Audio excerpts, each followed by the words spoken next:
Il est l'heure de vous informer à travers ce journal sur Shalom Télévision. Bonsoir à tous et bienvenue à la une de l'actualité. Le chef de l'État va momentanément interrompre sa campagne électorale pour participer à la COP28 prévue du 30 novembre au 12 décembre prochain à Dubaï, a informé ce dimanche 26 novembre 2023 Tina Salama, sa porte-parole.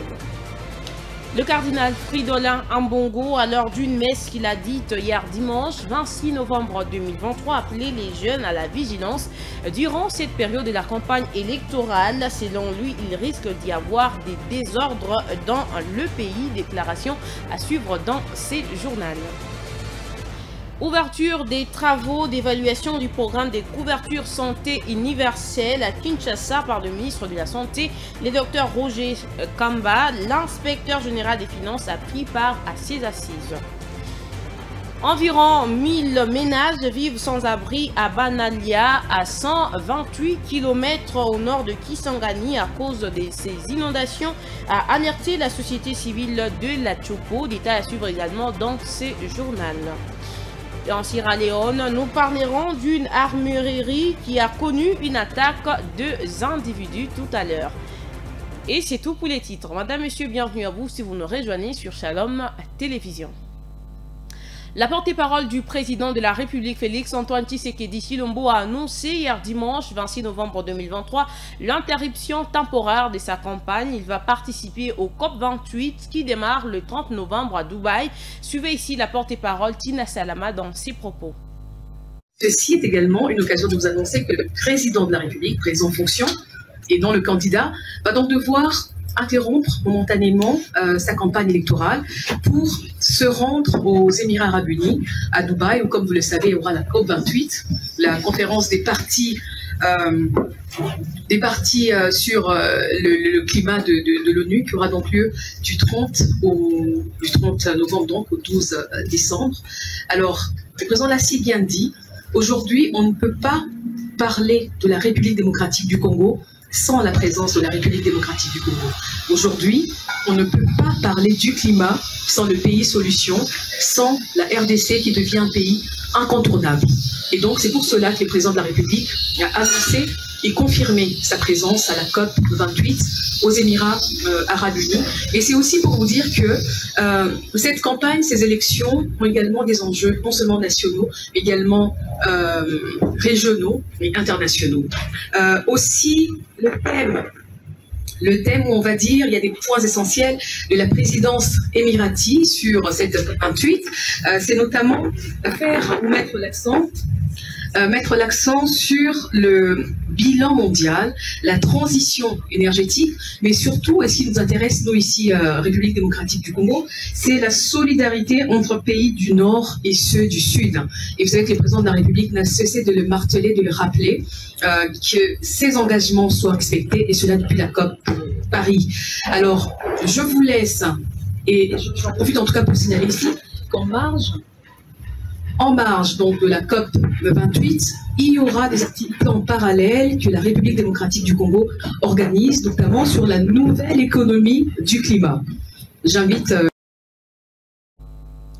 La République démocratique du Congo va bel et bien prendre part à la 28e édition de la conférence de partis sur les climats prévue du 30 au 12 décembre à Dubaï, aux Émirats Arabes Unis. Au cours de ces assises, la RDC va signer un contrat sur l'enveloppe pays pour la prise en charge des communautés autour des tourbières, a annoncé l'envoyé spécial du chef de l'État pour la nouvelle économie du climat, Stéphanie Mbombo, au cours d'un point de presse ce dimanche 26 novembre 2023. Images et commentaires. Au cours d'un point de presse le dimanche 26 novembre 2023, l'envoyé spécial du président de la République pour la nouvelle économie du climat, Stéphanie Mbombo, a présenté les enjeux de ces assises dont le pays a grand intérêt à n'y pas manquer en tant que pays solution. Pour Stéphanie Mbombo, la République démocratique du Congo qui est sur la bonne voie de la vision du président Félix Tshisekedi, à savoir faire de la lutte contre le changement climatique une très grande opportunité d'affaires, va bénéficier des accords et engagements de plusieurs compagnies qui vont acheter ces et carbone. À l'en croire, la République démocratique du Congo va également signer un contrat pour une enveloppe pays au sein du Forum des leaders sur les forêts et les climats qui va permettre au pays d'assurer la prise en charge des communautés habitant autour des tourbières dans le but de les protéger. Dans la foulée, l'envoyé spécial du chef de l'État pour la nouvelle économie du climat a annoncé la création sur initiative du président Tshisekedi d'un fonds pour soutenir les projets de ces secteurs, lesquels va, contrairement à d'autres fonds venant des organismes internationaux, permettre aux acteurs de ces secteurs d'en tirer le plein profit. Ces fonds a-t-elle soutenu, qui aura bien évidemment l'appui des partenaires, va soutenir essentiellement un pourcentage qui va permettre à la construction des infrastructures durables, des monuments des climats dont le pays a besoin. Au chapitre des finances, l'inspection générale des finances a révélé une présomption des détournements des fonds à la Haute École des commerces à Gombe. D'après les rapports effectués dans cette institution, l'absence de pièces justificatives de certaines dépenses courantes d'une dizaine de milliards de francs congolais est la base de cette présomption des détournements de l'IGF, nous dit Alain-François Tissoaka dans ses commentaires. Une présomption des détournements de fonds à la Haute École de commerce à Gombe, au nord de Kinshasa, en République démocratique du Congo, a été révélée dans le rapport de l'inspection générale des finances à l'issue d'un contrôle effectué dernièrement. Présomption des détournements de fonds consécutive à l'absence des pièces justificatives de certaines dépenses courantes pour le montant total de 14 782 998 417 des francs congolais et 662 115 $ américain de la part du comité de gestion de l'Institut supérieur de commerce de Kinshasa, a-t-on lu dans le rapport de l'inspection générale des finances. Selon le rapport de contrôle qui s'étale sur une période allant de 2013 à mai 2023, a relevé que le comité de gestion est également dans l'incapacité de fournir les soubassements relatifs à la comptabilisation dans les livres comptables de cette école de commerce de 34 787 785 748 francs congolais et 12 28 547 $ américains effectués par la voie bancaire ainsi que les pièces justificatives des dites dépenses. Le conseil d'administration de l'IEC est tenu pour responsable du déficit des contrôles des actes de gestion posés par le directeur général de cet établissement d'enseignement supérieur. Dans l'objet de la mission de contrôle de gestion de cet établissement public d'enseignement supérieur, l'IGF a relevé dans son rapport notamment la prise de décisions de gestion illégale et irrationnelle en ce qui concerne l'engagement de nouvelles unités, l'octroi abusif des primes et collations à une catégorie du personnel dans l'exécution des tâches relatives à leurs fonctions et ce, en violation des textes réglementaires qui n'autorisent pas les indemnités de transport. Et au chapitre de la santé, l'inspecteur général des finances a pris part aux travaux d'évaluation du programme de couverture santé universelle autour du ministre de la Santé, le Dr Roger Samuel Kamba, et des directeurs généraux des établissements sanitaires retenus pour l'implémentation de ces programmes du gouvernement congolais. John Kassongo. La réunion a permis aux différentes parties prenantes de se rendre compte de la bonne évolution de la gratuité de l'accouchement avec le paiement régulier des factures liées à ces programmes par le gouvernement congolais. À l'issue de cette séance de travail, il a été noté une prise en charge des nouveau-nés après l'accouchement par les différents établissements sanitaires. Selon les services de communication de l'inspection générale des finances, les représentants de l'organe de contrôle administratif ont formulé certaines recommandations au ministre de la Santé. Selon les services de communication de l'inspection générale des finances, les représentants de l'organe des contrôles administratifs ont formulé certaines recommandations au ministre de la Santé pour pérenniser ce programme de la gratuité de la maternité, sans en dévoiler les détails. Pour sa part, le ministre de la Santé, le Dr Kamba, a promis de soumettre les dites recommandations à l'approbation du gouvernement central. Pour sa part, le ministre de la Santé, le Dr Kamba, a promis de soumettre les dites recommandations à l'approbation du gouvernement central. Le programme de la gratuité de l'accouchement a été depuis lors placé sous surveillance de l'inspection générale des finances pour une bonne exécution. Et puis les victimes des activités illicites de l'Ouganda qui sont gagnées, les coordonnateurs des Frigao ont échangé ce week-end sur les procédures à suivre avant d'entamer les processus de paiement des indemnisations de ces derniers. Jean-Robert Djema.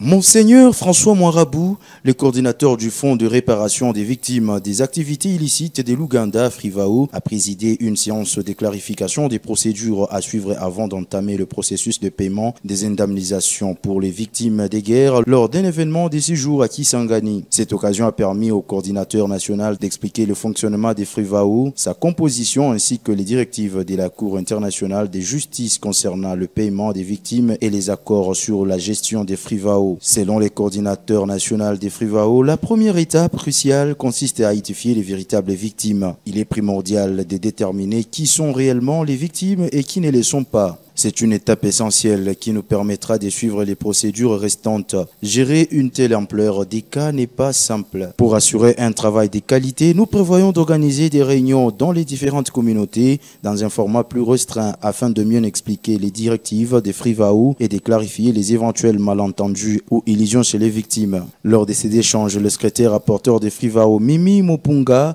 a souligné l'importance majeure de la Cour internationale de la justice dans l'indemnisation des vraies victimes. Elle a également précisé que la répartition des fonds destinés aux victimes s'effectuera de la manière suivante: 62% pour les indemnisations collectives et individuelles, 12% pour la restitution des biens détruits, 18% réservés aux biens publics détruits, au pillage des ressources naturelles et à la réhabilitation des infrastructures, conformément aux directives de la Cour internationale de justice. Commentaire rendu par John Kassongo et non Jean-Robert Djema, comme nous l'avons dit. Dans la suite de l'actualité, processus électoral en République démocratique du Congo, le cardinal Fridolin Mbongo appelle les jeunes à la vigilance. D'après ses prélats catholiques, il y a risque de désordre dans notre pays. Il a dit au cours d'une messe dite ce dimanche 26 novembre 2023. Je vous prie de l'écouter. La preuve était que le 20 décembre, ma ponomi m'a salema. Tozali fait la certitude de que et totalement dans de meilleures conditions de transparence. Et il dit qu'on a risque ezali, risque ya mukuru au cas ya école ya biso Congo. Voilà pourquoi bino baptiste catholique bozala na prudence. Bozala na bokebi kote bato bakotisa bino na bonguna ya bango bayi politique fait. Toujours au chapitre de la politique, dans sa dernière déclaration, la Senko avait dit vouloir faire confiance aux résultats que ses observateurs lui communiqueront après les élections du 20 décembre prochain organisées par la CENI. C'est quoi exactement les rôles numéro 1 de la mission d'observation lors du scrutin? Jeff Moudimbi, analyste politique, répond à cette question dans ses diplex réalisés par John Harley Mutombo. Il est évident que la Senko fait partie des organisations de la société civile. Et à ce titre-là, la Senko peut exercer une certaine pression sur les institutions politiques de manière à ce qu'elles agissent dans le sens de la volonté du peuple. Et il est vrai que la déclaration de la Senko est une illustration éloquente du climat de suspicion qui existe entre elle et la Commission nationale électorale. Alors, ne se faisant pas confiance, et la Senko pense que les seuls véritables résultats sont ceux qui seront proclamés ou encore qui seront présentés par ses observateurs. Mais une telle démarche, elle est périlleuse parce que la Senko, elle agit dans l'informel, parce que la loi oblige que la Cour constitutionnelle publie les résultats définitifs après l'examen de différents ou règlement de différents contentieux. Alors, c'est tout à fait normal que la Senko dise qu'elle ne reconnaîtra pas, mais ce n'est pas parce que la Senko ne va pas reconnaître les résultats qu'on va suivre la volonté de la Senko. Ce qui sera suivi, ce sont les résultats tels qu'ils seront proclamés de manière définitive par la Cour constitutionnelle. Est-ce que la Senko est-elle reconnue par la Constitution congolaise? La Senko n'est pas reconnue par la Constitution congolaise. C'est une branche de l'Église catholique public. Alors, en tant que tel, la SENCO peut être reconnue comme une organisation de la société civile, mais elle n'a légalement par là aucune responsabilité institutionnelle, étatique bien entendu. Mais comme vous le savez, les organisations de la société civile jouent aussi le rôle de groupe de pression. Et comme vous le savez, le groupe de pression, son rôle fondamental, c'est d'amener ceux qui assurent la gestion des affaires publiques de gérer dans le sens de la volonté du peuple. Et ce qui est évident, le peuple ne voudra pas que on puisse dénaturer ou encore on puisse désorienter son expression en proclamant des faux résultats. Alors, à ce moment-là, la SENCO joue son rôle à des groupes de pression, bien entendu, des membres de la société civile pour amener ceux qui assurent réellement la gestion électorale et proclamer les résultats qui soient conformes à la vérité des urnes. La campagne électorale de l'homme du social, l'honorable Jean de Dieu Moulinda, s'est poursuivie ce lundi 27 novembre 2023. L'équipe mobile a été au quartier Kamasaka et ses environs où elle a distribué plus de 1000 cartes aux électeurs de Jean de Dieu Moulinda. Été témoin de l'événement, Wivine Mougoli et Albert Famba. La deuxième semaine depuis le lancement de la campagne électorale par la CENI est de plus en plus déterminante pour l'équipe de la campagne du numéro 943 au national et 1680 au provincial. Ce lundi 27 novembre 2023, l'équipe mobile a été au quartier Kilobé-Lobé et Kamasaka prolongé pour la distribution des cartes vertes. De l'avenue Congo-Kiwele à Rokaria, en passant par la chaussée de Kasenga, l'équipe a satisfait les amoureux des Jean de Dieu Moulinda qui ne jurent que sur son élection à tous les niveaux. Je récupère la carte des Jean de Dieu Bondo. C'est un homme du social. Ce monsieur ici, même s'il ne fait pas la campagne d'office, il a déjà ses voix pour nous, les enfants du Katanga. Jean de Dieu Moulinda, c'est un homme qui a un cœur. C'est un homme qui vit pour le social de ses frères. Alors nous lui souhaitons tout le meilleur.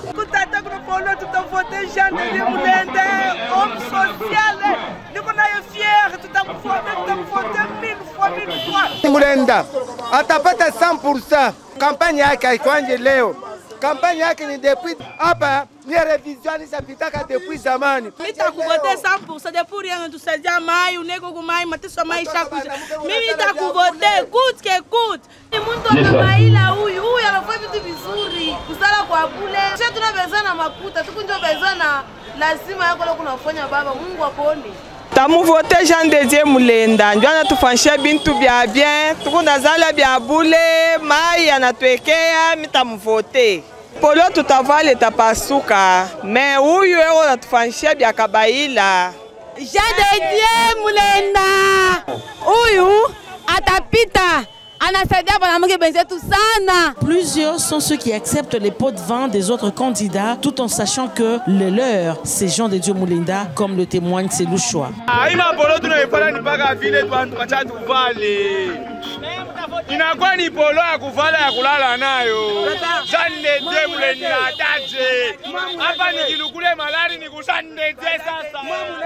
Tukunaona bingine banakuwa tukabula mapolo, bingine beo na kabula ma 500 ma 5000 ili 5000 banaweza kupatia hayo haitafaa kintu. Mais tunapenda kule mtu anafanya action ya hivi ndio ya kusoutenir chef de l'État. Je pense tutamuvoter Jean de Dieu Moulinda pour national. National numéro 940 tutamuvoter. Tukienda tena mu provincial numéro 1680 tutamuvoter. Jean de Dieu Moulinda et Bondo a déjà la confiance de ses électeurs, ont insisté ces hommes et femmes de Kamasaka et Kilobé-Lobé. Je l'ai annoncé au sommaire, la société civile de la Tchopo alerte sur la crue de la rivière Arumi qui a causé des dégâts aux habitants de cette partie du pays. Environ 1000 ménages vivent sans abri à Banalia, à 128 km au nord de Kisangani à cause de ces inondations. Jean-Robert Djema nous en parle. Les inondations causées par la crue de la rivière Aruimi ont poussé plus de 1000 ménages à vivre sans abri à Banalia, à 188 km au nord de Kisangani, chef-lieu de la province de la Tchopo. Selon la radio Okapi qui cite la société civile locale, la crue de la rivière Aruimi est constatée depuis 10 jours. Plusieurs habitants se sont retrouvés sous l'eau et les personnes affectées ont dû quitter leurs habitations, a précisé cette source. Blaise Maindo, président de la société civile, en redoute les conséquences sanitaires. Quand il y a des champs dans l'eau, après inondation, Il y aura aussi d'autres problèmes qui vont subir, entre autres la crise alimentaire, a-t-il déclaré. Il rappelle que cette catastrophe survient alors que Banalia a été frappé il y a quelques semaines par une épidémie de méningite. Ces inondations ont affecté négativement la campagne de distribution de moustiquaires imprégnés d'insecticides et celle de la lutte contre la poliomyélite. 9 autres villages sur les axes Banalia Panga, Banalia Kisangani et Banalia Mara sont également touchés. Et dans la province de l'Équateur, près de 75% de la population de cette province ont reçu les vaccins contre la maladie à virus Ebola. C'est le docteur Séraphin Moussoko, coordonnateur de la campagne des vaccinations, qui l'a annoncé ce week-end. Suivez les détails dans ces images. La campagne de vaccination prophylactique contre la maladie à virus Ebola menée dans la province de l'Équateur a enregistré des résultats encourageants avec un total de 26 840 personnes ayant reçu la première dose de vaccination AD26 contre Ebola et 19 740 ayant reçu la seconde dose du vaccin MVA. Ces chiffres indiquent une couverture vaccinale de 74% pour la première dose sur une période de 8 mois malgré certaines interruptions. C'est le docteur Zéphirin Moussoko, coordinateur de la campagne prophylactique contre Ebola dans la région, qui a partagé ces données. Au total, 46 580 doses ont été administrées à des individus âgés de 12 ans et plus, couvrant 18 zones de santé de la division provinciale de santé de l'Équateur. Parmi les bénéficiaires, on compte des enfants, des femmes enceintes, les personnels médicaux en première ligne, ainsi que des groupes spécifiques tels que le chasseur, le peuple autochtone, le grumier et le pêcheur. Ces informations ont été dévoilées lors de la cérémonie de clôture de la campagne qui s'est tenue au grand marché de Mbandaka 2, présidé par le vice-gouverneur de la province de l'Équateur, le docteur Taylor Nganzi, le week-end passé. La campagne a été organisée par le programme élargi de vaccination en collaboration avec l'Institut national de recherche biomédicale, INRB, bénéficiant du soutien technique et financier de la Banque mondiale, l'OMS ainsi que l'UNICEF. Et dans la province de la Lomami, pour terminer cette première partie, l'Assemblée provinciale de Lomami a déclaré recevable hier dimanche 26 novembre 2023 le projet d'édit budgétaire pour l'exercice 2024 présenté par le gouverneur Nathan Ilunganumbi. John Kasongo nous en parle. L'organe délibérant de la province de Lomami a déclaré recevable le dimanche 26 novembre le projet d'édit budgétaire pour l'exercice 2024 présenté par le gouverneur Nathan Ilunganumbi. Les députés présents dans la salle des plénières ont voté à l'unanimité ce budget. Il s'élève en équilibre, en recettes et en dépenses à plus de 350 milliards de francs congolais. Selon le gouverneur Nathan Ilunganumbi, ce budget sera axé sur plusieurs domaines prioritaires, notamment la bonne gouvernance, l'accroissement du taux de mobilisation de recettes de la province par la digitalisation et la bancarisation de certains actes générateurs, le développement des infrastructures de base, le renforcement du partenariat public-privé et privé-public et privé-privé dans le secteur agricole et minier pour améliorer la production, la poursuite de la réhabilitation et de la construction des infrastructures de base, la politique sociale, emploi, santé, éducation, électricité ou ainsi de suite. Signalons que dans la foulée, le chef de l'exécutif provincial a promis de veiller à ce que l'exécution de ce projet soit faite conformément aux lois et règlements en matière des finances publiques. Madame, Messieurs, ce journal se poursuit sur votre chaîne. Place à présent à celui des sports.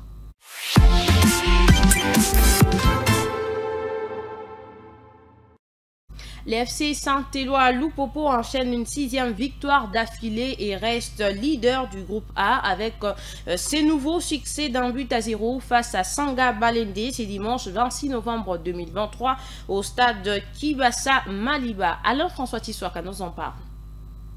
Les cheminots ont aligné ce dimanche 26 novembre 2023 face à Sa Majesté Sanga Balende une 6e victoire consécutive depuis leur défaite 1-2 du 15 octobre dernier devant Lubumbashi Sport. Après les kamikazes de Simba, les Salésiens de Don Bosco, les Corbeaux de Chinkunku et les Bénis de Blessing, c'était au tour des anges saints de Sanga Balende ce dimanche de subir la rigueur de la loi des jaunes bleus de Lubumbashi. Ces derniers se sont imposés 1-0 dans un match comptant pour la 12e journée du groupe A, la 3e troisième de la manche retour disputée au complexe Omnisport Frédéric Kibassa grâce à un but de Jonathan Mokonzi à la 7e minute. Lupopo conforte ainsi sa place de leader au classement partiel du groupe avec désormais 31 points en 12 matchs, soit 4 de plus que son poursuivant direct, les TP Mazembe, 27 points en 11 matchs. Son adversaire du jour, Sa Majesté Sangabalende, est quant à lui 9e du classement avec 8 points en 12 rencontres livrées. C'est la fin de cette deuxième partie, madame, monsieur. Place à présent à la page internationale.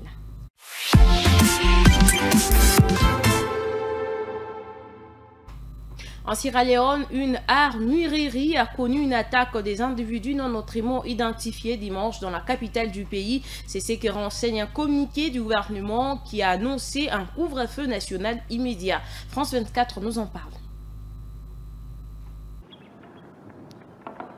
Des coups de feu audibles depuis cette maison dans le quartier de Wilberforce. C'est dans ce même quartier de la ville de Freetown qu'une caserne militaire a été attaquée ce dimanche matin. Mais en quelques heures, tout est rentré dans l'ordre d'après le président sierra-léonais. La plupart des leaders ont été arrêtés. Les opérations de sécurité et les enquêtes se poursuivent. Nous veillerons à ce que les responsables répondent de leurs actes dans le cadre d'une procédure en bonne et due forme. Plusieurs individus auraient tenté de pénétrer à l'intérieur de l'armerie militaire de la caserne de Wilberforce. Ils auraient été repoussés d'après les autorités. Si le gouvernement assure que la situation est sous contrôle, il a tout de même instauré un couvre-feu sur l'ensemble du territoire sierra-léonais. En témoignent ces images de la capitale, qui habituellement grouille de monde. Certaines vidéos postées sur les réseaux sociaux suggèrent que ces hommes seraient des prisonniers qui se seraient évadés ce dimanche d'un établissement pénitentiaire de Freetown. D'après le ministre de l'Information, ils auraient été libérés par des hommes armés. Julius Madabio aura vécu des moments compliqués depuis sa réélection en juin dernier. Il a été accusé par son principal opposant d'avoir truqué les élections. Guerre Israël-Hamas dimanche, c'était les 3e jours des trêves et 3e échange d'otages contre prisonniers ce lundi et les derniers jours de la trêve. Eronous nous en parle. 17 otages, dont 14 Israéliens, retenus dans la bande de Gaza depuis 7 semaines, ont été libérés ce dimanche. En échange, 39 Palestiniens actuellement emprisonnés retourneront à Gaza. Parmi les otages libérés figure une fillette de 4 ans possédant la nationalité américaine, Abigail, s'est félicité le président américain Joe Biden. Un russo-israélien qui ne fait pas partie de l'accord d'échange et dont la libération a été négociée directement par Moscou a aussi été relâché selon le Hamas. Sa libération annoncée par l'armée israélienne porte à 58 le nombre total d'otages retenus à Gaza, relâchés depuis vendredi, dont 18 en grande majorité des Thaïlandais non concernés par l'accord. Dimanche, de longs convois d'aide internationale ont continué à entrer depuis l'Égypte dans la bande de Gaza, pilonnés sans répit jusqu'à vendredi par l'armée israélienne. Depuis 2 jours, 248 camions chargés d'aide ont pu traverser la frontière selon l'ONU. Ces cargaisons dont le passage depuis l'Égypte est soumis au feu vert israélien, arrivées ces dernières semaines au compte-gouttes. La trêve conclue sous l'égide du Qatar avec l'appui des États-Unis et de l'Égypte offre un répit aux Gazaouis. Mais la situation humanitaire dans le territoire est dangereuse et les besoins sans précédent, a affirmé dimanche l'agence de l'ONU pour les réfugiés palestiniens. Selon le gouvernement du Hamas, près de 15 000 personnes, dont quelques 6 000 âgés de moins de 18 ans, ont été tuées par les frappes israéliennes. La défense civile de Gaza estimait elle à 7 000 le nombre de disparus. Et pour finir, dans l'est de l'Europe, d'importantes chutes des neiges ont fait plusieurs morts en Roumanie et en Moldavie. Un nouveau mort a été enregistré hier dimanche 26 novembre 2023. Euronews revient. De fortes chutes de neige et un violent blizzard se sont abattus ces dernières heures sur la Roumanie et la Moldavie. En Moldavie, au moins 2 personnes sont mortes en raison des conditions météorologiques selon la police. Alors qu'en Roumanie, des alertes météo ont été émises dans les régions de l'est du pays. Plus de 400 localités ont déjà subi des coupures de courant selon les autorités. En Bulgarie voisine, ces puissantes tempêtes hivernales ont également provoqué d'importantes chutes de neige et l'état d'urgence a été déclaré. 2 personnes sont mortes dans des accidents et 36 ont été blessées. Les vents violents ont également entraîné la fermeture de routes et des retards, ainsi que la chute d'arbres et de lignes électriques. Ailleurs en Europe, à Rome en Italie, une femme de 81 ans est décédée suite à la chute d'un arbre déraciné par les vents violents. Alors qu'en Grèce, la tempête Bettina s'éloignait progressivement dimanche, les rafales ayant entraîné des perturbations parmi les lignes de ferry.